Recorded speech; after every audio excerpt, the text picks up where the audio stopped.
Hey guys, my name is Benjamin McCon. Saturday, July 17th, 2021, and it's time for the daily news.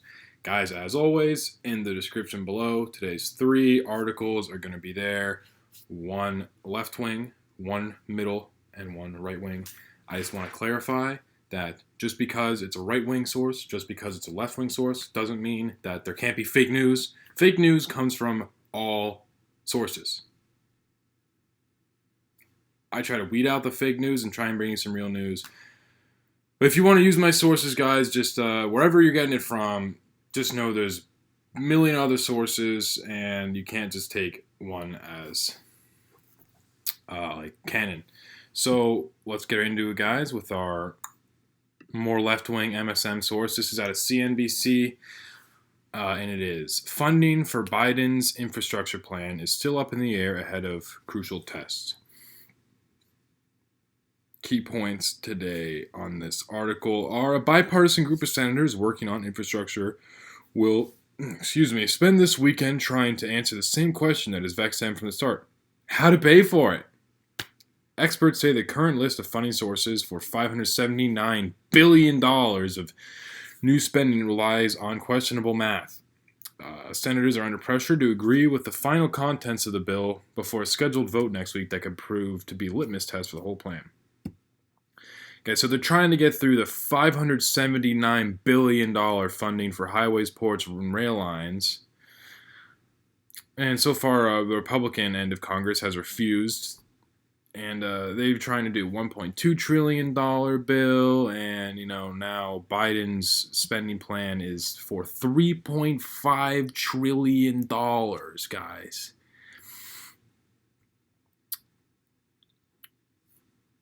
I suggest you kind of take a look at one this yourselves, because it's kind of a long one today, guys. But what I want to really mention on this, guys, is just the amount of money that is. I don't know the exact number, but someone did this, and you can look it up. You can do the math yourself. But 1,000,000 seconds is like 12 days. 1,000,000,000 seconds is like 35 years.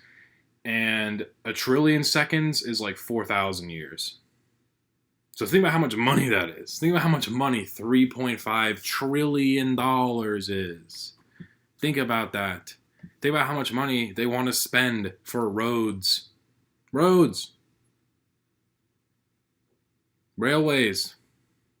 Like what? What is all? Who? How? How are we going to pay for this? Besides just more printing.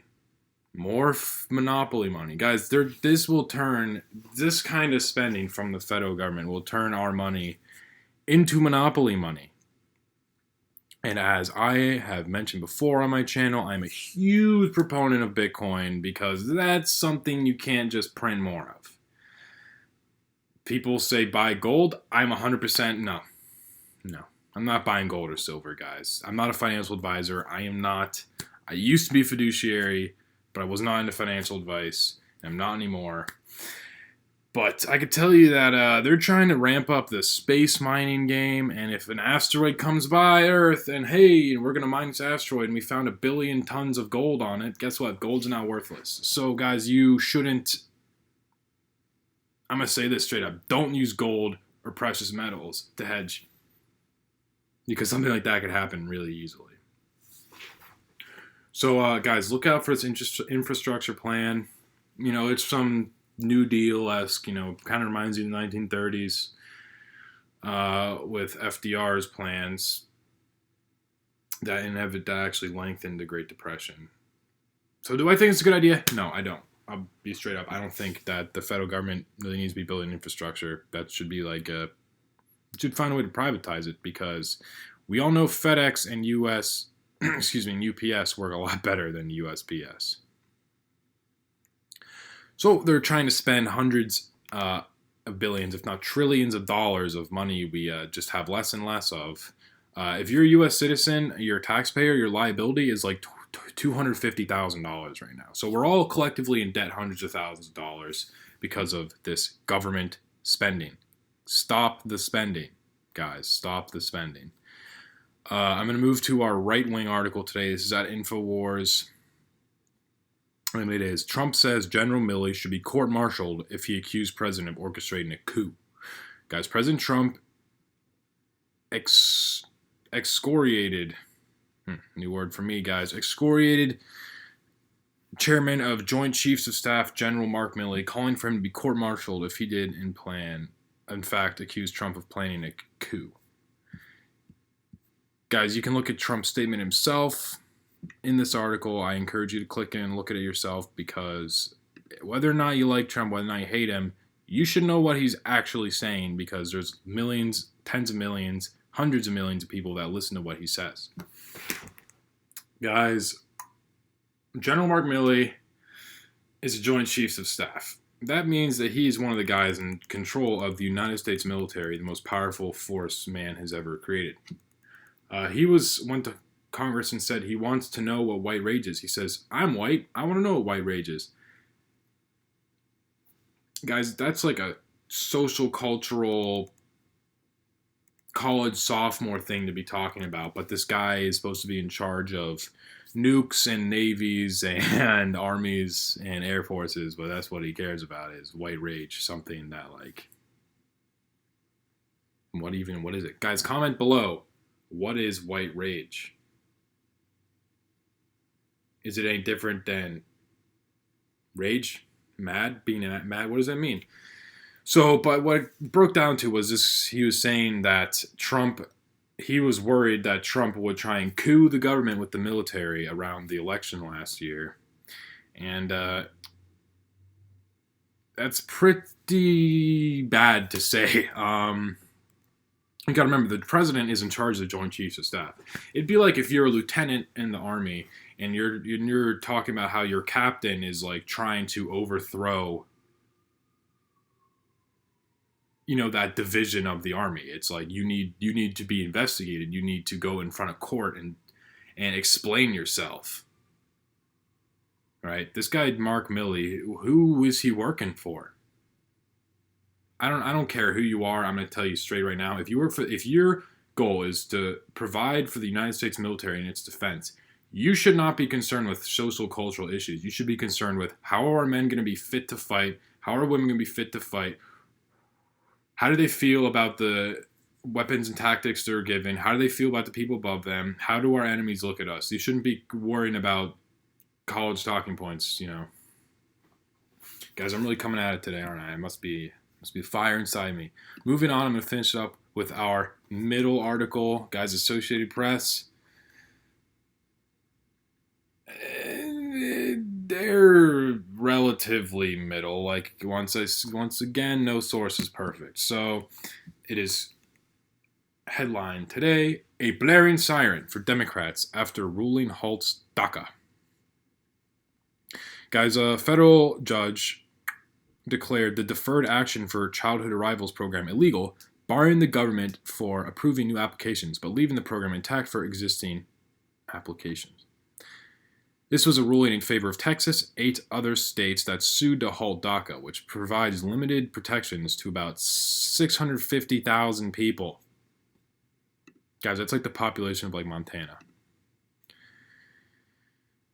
Biden has already proposed legislation that would provide a pathway to citizenship for the estimated 11 million people entering the U.S. without authorization. Guys, that's armies on armies on armies on armies worth of people. Guys, they're ending DACA, which is an Obama-era thing. And what DACA kind of did was, like, the Dreamers was like, all right, you can stay with your kids because your kids are technically citizens under this and that, and it has to do with colleges and stuff. And yeah, I'm going to tell you how I feel. I don't think we should be giving educations to people who aren't American citizens. Sorry, I don't think so. I don't think you should be able to come here from China, or come here from Palestine, or come here from Pakistan, or come here from any of these places that have their own universities, and then just get an education here, blocking out an American citizen, aka one of your friends, one of your friends' kids, one of your kids' friends, from getting an education. Guys, I went to Ohio State University. For the time I was there, I studied marketing. And I left school because I think it's a pretty big scam. to be honest. But what I saw there were a lot of foreign students that hate America. Guys, there are a lot of Palestinian students that would protest around saying they basically hate America. And a lot of Chinese students who had rich parents in China sent them here, set them up, which caused things like rent to be raised because you have these rich kids coming here. What they would do is, I saw with my own two eyes, you can't say this didn't happen. I saw these kids cheating. I saw them shirking their work and then asking me for answers. This was in physics. This was in economics. It's in basic classes. You need to prove you can pass, but they cheat. They don't follow the work. And then what happens when they graduate? They go back to China. Why would you stay here? If you're rich in China, why would you stay here? You go back there and use your American education there. Not to mention, while I was at Ohio State, there were 5 grad students that were deported back to China because they were literal Chinese spies. Guys, I'm not saying that foreigners are bad. I'm not saying that Chinese people are bad. I'm saying that it's bad that we are exporting educations while Americans are illiterate. There are 40% of the population of Cleveland is illiterate, but we're exporting educations to rich people around the world. This isn't right. It's not right that you can come here and just get an education when other people are like, I don't know, depressed and anxious that they can't get into this college they want to go to. And they are Americans. And they're in the Social Security program and whatnot. So, guys, I really gave a lot of opinion today. I encourage you to read these articles for yourself down below. Remember to like, subscribe, and comment. Guys, have a wonderful Saturday, and we'll see you tomorrow again for the news. Thanks, guys.